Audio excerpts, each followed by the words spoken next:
Hi, Soundside listeners. This is Libby. You're about to hear the full podcast of an episode that was live today. This is Thursday, December 11th.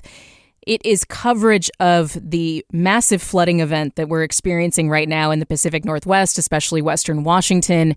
100,000 people under an evacuation order in Skagit County, many thousands more in Pierce, King, Snohomish County, feeling the effects. So this was a live broadcast. We were throwing reporters on as we could get them. And it comes right out of a press conference that Governor Bob Ferguson held in Mount Vernon near the floodwalls where the Skagit River water levels are rising. This is all breaking news that is going to change by the time you hear it. So again, there are emergency resources. Your county's website will have all of that information. And I urge you to check KUOW.org as well for the latest. But let's dive into the episode today. We're going to turn now to Joshua McNichols, who is a KUOW reporter who has been in Skagit County since yesterday covering this flooding. Joshua, I'm not sure where you're at right now. I know you've been in Mount Vernon. You were talking to evacuees yesterday. Joshua, where are you at today? Well, since then, I've been sort of slowly making myself up Highway 20, up the Skagit River, and stopping in each community along the way and kind of taking stock of how the floodwaters are looking there and how people are responding. So right now, I'm kind of close to the place where water crosses the road in Hamilton, Washington, just outside that city. That's a small town of about 300 people that, floods almost every time there's a major flood. But I started after Mount Vernon, I started in Cedar-Woolley. It's a town of about 12 to 13,000 residents. And I headed down to Riverfront Park, which is, a part of a residential neighborhood that's right near the river. And, there was lots of people walking around, checking to see how far the water had come. And it completely covered this park, put it underwater, even though the river seemed way off in the distance. And there was a memory care facility kind of right near that park. And it's got caution tape around it. And I kind of ducked inside and asked the folks inside what had happened. And they evacuated everybody. So they've moved to like a sister facility, or a bunch of people went, home with their families. Their families are taking care of them. And then, on that street, there was a police officer going door to door on Dunlop Street there, telling people that they need to leave, and they were going to close that street right off. Wow. So we just heard from the Skagit County Sheriff that they were relying on some of those public notices, the emergency alerts on your phone. But in some of these towns there, Joshua, in Skagit County, it sounds like people are going door to door. I understand that you've, been across the region. You've, again, talked to people who have evacuated their homes at the Red Cross shelter. All of this is happening really quickly. Can you talk about the mood that you are hearing among people that you've spoken to? How are people feeling? What kind of preparations had they done? What do they need? Well, I'll walk you a little bit up the river a little further, and then I'll take you back down to what I heard in Mount Vernon. Sound good? Great, yeah. Okay, so next up was the town of Lyman. That's like 400 or so people, and I stopped by the city hall there to kind of see, what are you doing to prepare? Well, this town is a little bit above the river, but you get a sense there of how people work all over the place, and they drive in from different places, and sometimes they have to drive across water to get to work. And the city clerk was there. She said she's about to go home, but she's going to have to drive across this big sheet of water outside of Hamilton to get there. And, she had folks from her neighborhood sending photos of her house, from a boat. They're outside trying to tell her, okay, your house is still dry. They're riding by on a boat, next to her house? Yeah. Wow. Yeah, this person texted her this image and was like, yep, it's still dry, but, clearly the street was not. You have to boat to get through it. And, the Boots bar there is well underwater. It flooded last time I was there, I think in 2021. And then at this, passage inside to Hamilton across the highway, you've got these big trucks with, big wheels kind of sending up these huge rooster tails going through the water. And then, every once in a while a car goes through, you're like, should that car really be doing that? Like a Honda Fit, And because I've seen the images of cars getting stuck in it, so people are making that calculation. The highway is not closed. You can still drive through that water, and some people are choosing to do it. We just heard from a Skagit County commissioner who was calling out Teslas getting stuck. But people of all vehicles, it sounds like, are getting a little too confident. Again, standing water, turn around, do not drown. That is the catchphrase that emergency responders try to drill into our heads because, people, especially in the Pacific Northwest, think we can handle a little water on the road, right, Joshua? But, the reality is very different. So, again, folks who have evacuated, what have you heard from them? Yeah, so that's back in Mount Vernon. I was definitely hearing from people who had evacuated from their homes all over the region. It's, this is kind of a central hub for that in Mount Vernon. And, they're telling me they're concerned about, losing everything they have. I talked to this couple who were in a trailer park, and they mentioned that, again, police had come there and knocked on their doors and said, you got to get out of here by 5 p.m. last night. And Joshua McNichols is on the cell phone, so you just cut out there just a little bit, but you were saying people are trying to pack their things. Can you repeat that, Joshua? Joshua speaking to us from Skagit County, where there is historic flooding. He's been talking to people who have evacuated. Go ahead, Joshua. Yeah, can you hear me again? We can, yeah. Okay, excellent. Yeah, they're concerned about losing everything they had because their food and their clothes and their knickknacks are in this trailer home where they live. But the whole trailer park was going to be flooded. And they mentioned there were 5 people still there last night. They were concerned about those people and whether they would make it out. Police had knocked on the doors there and told them they all had to leave by 5 p.m. But they ran into some problems because, some of their most precious possessions are these 3 cats.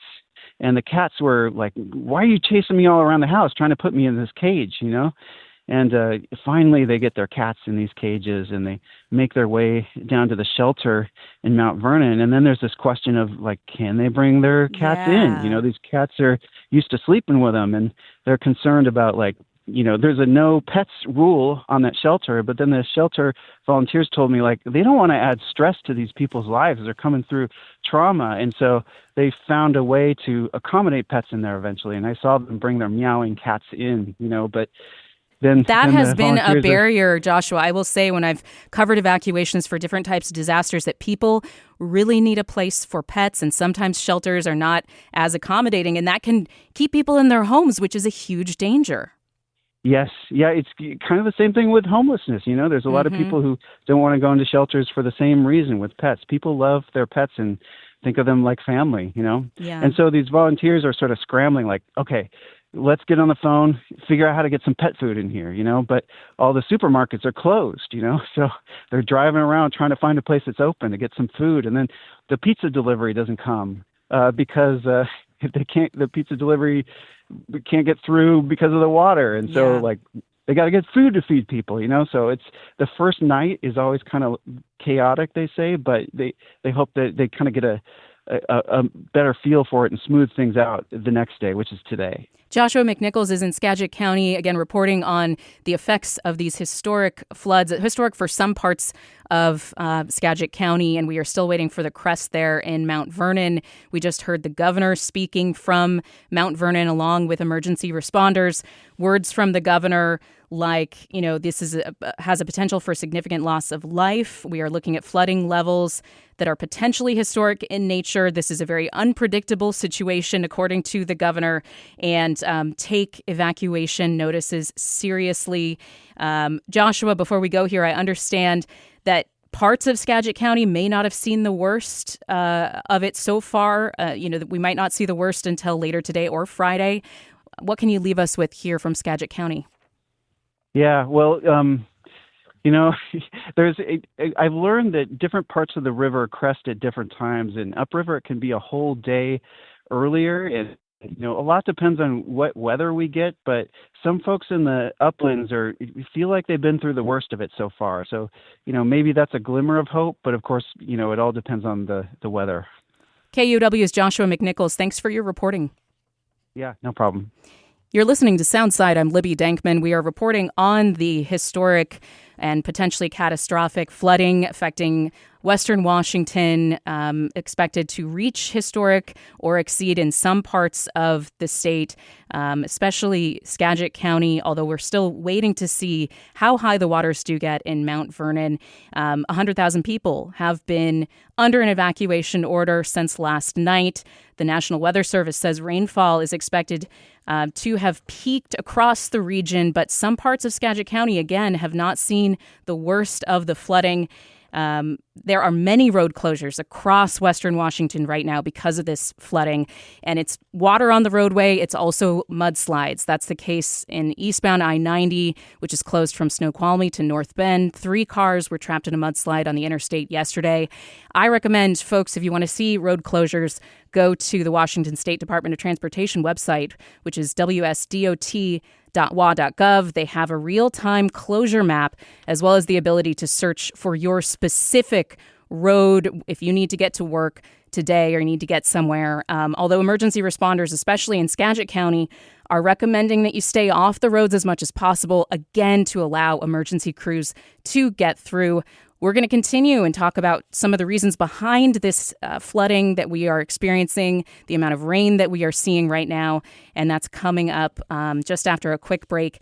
By the way, if you are experiencing flooding, if you are seeing the effects of this atmospheric river, if you have feedback about things happening in your neck of the woods, if you've had to evacuate, share your story with us. You can leave Soundside a voicemail. Leave me a voicemail at 206-221-3213. Again, that's 206-221-3213, or send me an email at soundside@kuow.org. Back with more ongoing coverage of these catastrophic floods across Western Washington in just a minute here on Soundside on KUOW. Welcome back to Soundside. I'm Libby Dankman, continuing our coverage here on KUOW of the catastrophic flooding event that we are experiencing across Western Washington. We just heard remarks from Governor Ferguson, who was in Mount Vernon speaking with emergency officials, because Mount Vernon is watching the Skagit River rise right now and rise right up to flood walls that were set up after 2021. This is an event that Governor Ferguson called highly unpredictable, urging people to heed evacuation warnings. I want to note that a number of officials mentioned staying off the roads if possible to keep things clear for emergency crews. Skagit County officials saying that this is going to test levees, also urging folks, that come up to standing water, anything like that, to turn around. If you're in Skagit County, SkagitCounty.net has the latest emergency information about whether you are in that 100-year floodplain, whether you need to evacuate from your home. They also have a hotline if you go to SkagitCounty.net for more information for folks in Skagit in the path of that potential flooding. 360-416-2090, 360-416-2090. We are going to get another update from Skagit County later this hour. But before that, I want to take a moment to talk about how these kinds of weather events happen and what is behind them, what we can do in terms of predicting or understanding them better. And that gets to a bit of the science behind this. So joining me now is KUOW environment reporter John Ryan. Hi, John. Thanks for being on Soundside. Hi, Libby. Sure thing. So we've been focusing on the Skagit River, of course, because that is a place where a number of communities are expecting potential historic flooding, maybe at historic levels. But that is far from the only river rising right now, the Skagit. What else are we expecting to see across Western Washington? Where else might we see some records break? Yeah, there are record levels of flooding either already seen or expected to become very soon. Up and down Western Washington, really, in addition to the Skagit, there's the Cedar River here in King County, the Nooksack up in Whatcom County, and the Snohomish and Stillaguamish rivers are all expecting record levels of flooding. And dozens of other rivers might not be expected to break their all-time records, but could have major flooding as well. So really, from the Columbia River down on the Oregon border up to the Canadian border and beyond, it's really a broad regional weather disaster. We've even seen there's been some evacuations up along the Fraser River up in Canada, too. I know it's been raining a lot. I mean, we all know this, John, but why is this a situation that has us looking at these history and the records potentially being broken? I mean, why are we seeing so much flooding right now? Well, we've been hit by a pair of atmospheric rivers, these big storms, and neither of them were record-breaking, but they came back to back. And just one after the other, it was just too much. The land was already kind of saturated from the first atmospheric river, so when the second one hit, all that rain just kind of ran right off. The sponge was already fully soaked up with water already. Yeah. And just to be clear, we hear it a lot, but what does that mean, atmospheric river? Yeah, so these are long, narrow storm systems that cross the Pacific Ocean. They funnel moisture from near the tropics up to the west coast of North America.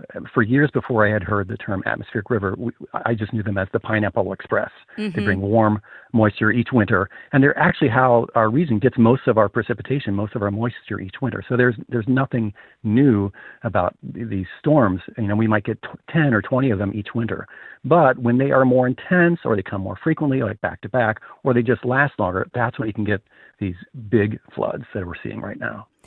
Can we say that this flooding is the result of climate change, of things getting more intense, storms and everything, or is it more complicated than that, John? I would say for now it is more complicated than that. The data is not clear on whether we're seeing more of these atmospheric rivers just yet, because it's a very noisy signal. But climatologists say this is exactly what we can expect and should expect as our climate keeps warming from the pollution that is, trapping more heat in our atmosphere. Warmer air can hold more water and then unleash more of that water too. And global warming is expected to produce more and bigger storms. And more locally, I guess, these atmospheric rivers are expected to hit the West Coast harder and more frequently as the global climate keeps warming. And on top of that, changing storms, as the Pacific Ocean and the Pacific Northwest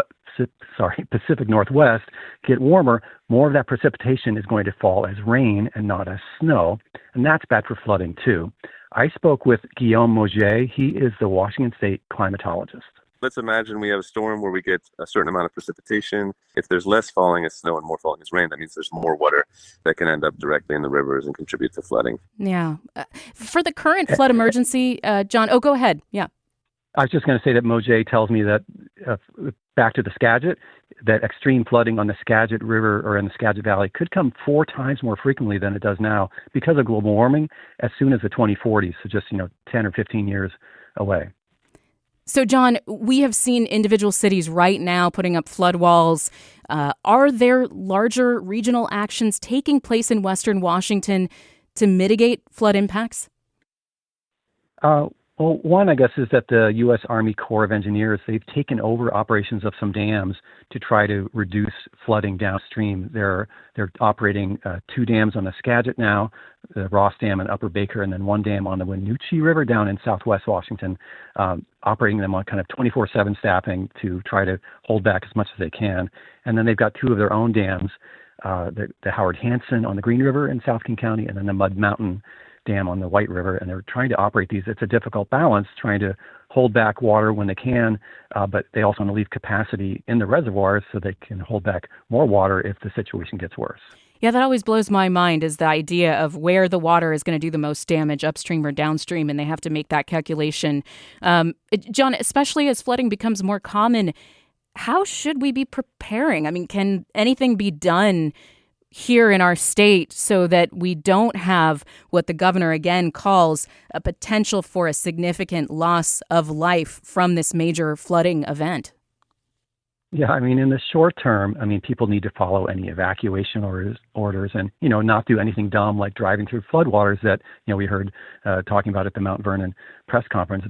But in the long term, I would say, some flooding is natural and inevitable, but it is possible to reduce the damage that floods do by things like not building in dangerous places and leaving flood-prone land unpaved whenever possible, so that way it can soak up rain like a sponge instead of sending it immediately running off into some nearby creek or river. And this kind of approach can work even in cities where most land is paved or built up. I spoke with Meade Crosby. She's a scientist at the University of Washington at their Climate Impacts Group, and here's what she had to say about how to reduce flooding impacts in cities. Things like rain gardens, green roofs, permeable pavement, like anything that can help absorb and slow down and spread out the water before it overwhelms our stormwater systems and causes flooding. And Crosby warns that these kind of adaptation strategies, they can be very effective, but really they're probably only going to work if the world also manages to slash all that pollution from fossil fuel burning mostly that keeps making our climate hotter and stormier. Otherwise, these adaptation tools will just get overwhelmed by the worsening of the storms and the floods. KUOW environment reporter John Ryan, thank you very much for being here and for explaining some of the why behind what we're seeing right now. Appreciate your time today. You're very welcome. You're listening to Soundside. I'm Libby Dankman. We are covering the historic flooding event that is sweeping our region in Western Washington. Historic flooding levels expected for some rivers in our region, very high, maybe reaching historic levels in other parts of our region. 18 rivers across Western Washington expected to have serious flooding events. 100,000 people under evacuation orders in Skagit Valley, particularly. That area is being hard hit. The National Weather Service has been calling this a catastrophic flooding event. The governor says that he has reached out and had meetings with FEMA for federal response, hoping for some type of federal emergency that will bring extra aid, extra resources for federal assistance. And at the press conference we aired earlier, he noted and acknowledged that we did not receive federal assistance after the bomb cyclone that hit last fall. And that was something that he appealed and was also denied. So something that, according to him, he has been making the case for very strenuously. No reported deaths so far in the flooding, but many people affected, many people out of their homes at this hour. Very unpredictable situation that the governor has emphasized people should be on their toes, paying attention in case you are in one of these flood zones. One of the places to get information, especially on those evacuations, is SkagitCounty.net, SkagitCounty.net. Another thing I would recommend is if you are driving, the east side King County, Pierce County, Snohomish County, any area, that may be affected by this flooding, Washington State's Department of Transportation has a real-time map where you can search for specific road conditions. I-90, for example, closed eastbound from Snoqualmie to North Bend. 3 cars trapped there yesterday in a mudslide. If you are driving SR-18, that is closed in both directions at the I-90 interchange to Issaquah-Hobart Road. Many roads out there with standing water or mudslides because of ground that's been intensely saturated in this atmospheric river event. If you are seeing anything in your community, you want to leave us a voicemail about what you have experienced so far with these floods, 206-221-3213, 206-221-3213, or email us at soundside@kuow.org. We're going to go back to Skagit County in just a minute here on KUOW. You're listening to Soundside. I'm Libby Dankman. Got to take a quick break, and we'll be right back on the other side with more coverage. Welcome back to KUOW. I'm Libby Dankman. This is Soundside, and we are following the flooding event that is really pushing a lot of people out of their homes right now across Western Washington. Rivers across our region expecting to potentially reach or exceed historic flooding levels because of this atmospheric river that we've been experiencing this week. Kyler wrote in with a really good point. Snoqualmie is where Kyler is. And Kyler was saying, we've been emphasizing the evacuations, 100,000 people evacuated in Skagit County. But Kyler and Snoqualmie has been evacuated since yesterday at 2 p.m. The Snoqualmie area, they're in, it says Snohomish here, but I think they're in the Snoqualmie area, according to this note, and they have evacuated yesterday at 2 p.m., and Kyler wrote in to say that the water was up to my waist in our driveway when we evacuated. Kyler, thank you for that note. We have been, hearing from emergency managers and the governor so far today, emphasizing the unpredictability of this situation. And for folks who, are maybe looking at this and, thinking, well, I've been through flooding before. We heard the commissioner in Skagit County say, we've all been through flooding before, but that doesn't mean you get confident and ignore evacuation orders. It's a highly unpredictable situation. We are in the second crest of this atmospheric river.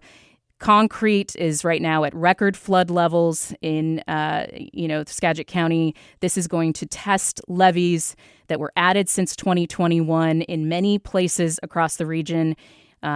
There are emergency management resources for you. Again, county websites is a good spot to find those.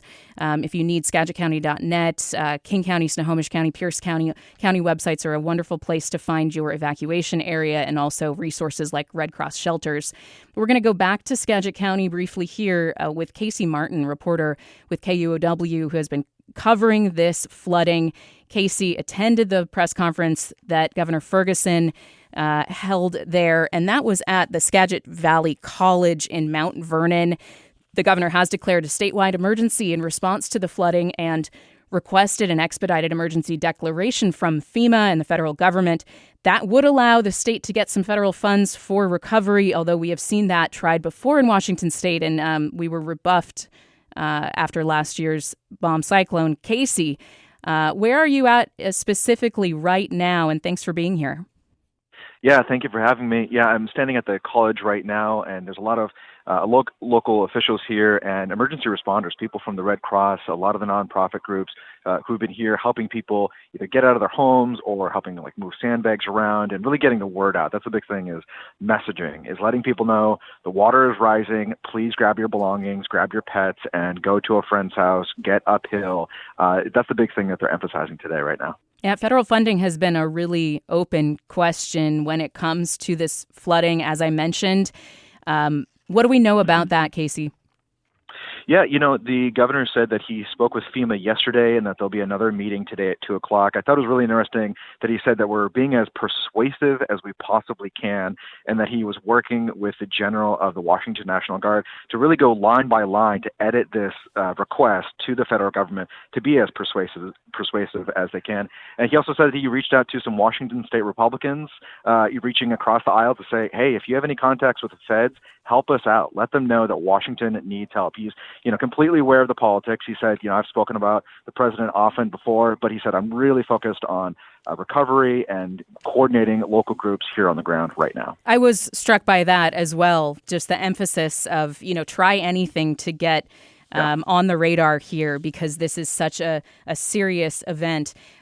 Casey, where are people sheltering if they've had to leave their homes? Yeah, there's a large Red Cross shelter here in Mount Vernon. There's another one up in Cedro-Woolley where a lot of people are going. But the Mount Vernon one is a popular one where a lot of people are also just going for supplies if they need it. If some place is shut down and they do need, say, warm socks or, some blankets. Some people are sleeping in their cars because they're with their pets. They don't want to be separated from their pets. Right now, the rough estimate for Skagit County is that about 3,800 people needed shelter, either if they're living outside or living in a car. So that's the rough estimate right now. They're still kind of getting their arms around those numbers. And do we know which parts of Skagit County are getting hit the hardest right now? Yeah, up and down along the river, there's a lot of folks that either live in farm areas or have lived on areas that are right at the river's edge. Some people said that they did survive the 2021 flood just fine, that the water rose basically up to their back kitchen steps, and they said it was fine. But they're a little bit more cautious this time. I'm seeing a lot of sandbags. People are putting plastic wrap and also plywood over the windows. So they are cautiously optimistic that the Dike Consortium, that's the big wall that runs along the Skagit River in downtown Mount Vernon, they say, it did leak in 2021. The Army Corps of Engineers, they did repairs, and they're feeling more confident this time, but they are leaving the area, and a lot of those businesses are completely closed right now. Yeah, and shout out again to Kyler, who wrote in about the effects across our region, not just in Skagit Valley, Kyler and Snoqualmie. There have been no reported deaths, according to the governor, so far. But there have been a number of people rescued. This is the Seattle Times reporting 20 people rescued in King County. Eastside Fire and Rescue performed rescues of multiple people stranded in their homes or vehicles over the past 24 to 48 hours. Carnation and Duval are reportedly virtual islands because the waters have surrounded those communities. We heard from the mayor of Carnation yesterday about impacts there.